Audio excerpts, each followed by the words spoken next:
আসসালামু আলাইকুম বন্ধুরা, শুভ দুপুর। কেমন আছেন? আমি ভালো আছি বন্ধুরা। আজকে ঈদের তৃতীয় দিন বন্ধুরা। মাংস খেতে খেতে আর ভালো লাগছিল না, তাই এই দেখুন বন্ধুরা কিনে খেতে বসেছি। এই যে এটা হচ্ছে চাল কুমড়া ভাজি আর পটল ভাজি। এটা শোল মাছ লাউ দিয়ে রান্না করেছি। এটা আর এটা হচ্ছে মাংস। এটা গরুর মাংস নিয়েছিলাম, কিন্তু গরুর মাংস খেতে ইচ্ছা করছে না, এখন খাবো না, তারপরেও নিয়েছি, একটু খাবো। আর এটা হচ্ছে লতা দিয়ে নোনা ইলিশ রান্না করেছি বন্ধুরা।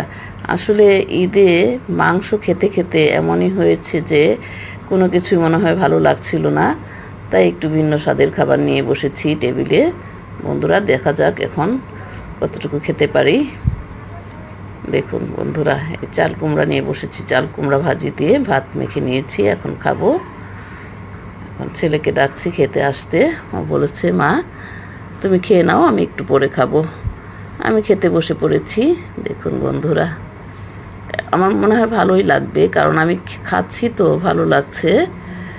এই যে দেখুন বন্ধুরা, এটা চাল কুমড়া ভাজি দিয়ে খাচ্ছি। এখন লতা নিব, লতা দিয়ে খাবো।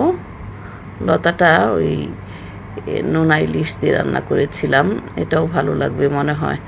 আর ওই শোল মাছ লাউ দিয়ে রান্না করেছি, সেটা নিয়ে বসেছি। এখন দেখা যাক কতটুকু খেতে পারি। আসলে ঈদে মাংস খেতে খেতে এমন অবস্থা হয়েছে, এখন আর মাংস ভালোই লাগছে না। এই জন্য একটু মাছ, শুটকি এগুলো নিয়ে বসেছি বন্ধুরা। এই ভিডিওটি কেমন লাগছে? যদি ভালো লাগে প্লিজ সাবস্ক্রাইব করুন এবং বেল বাটনটি অন করে দিয়ে আমার সাথেই থাকুন।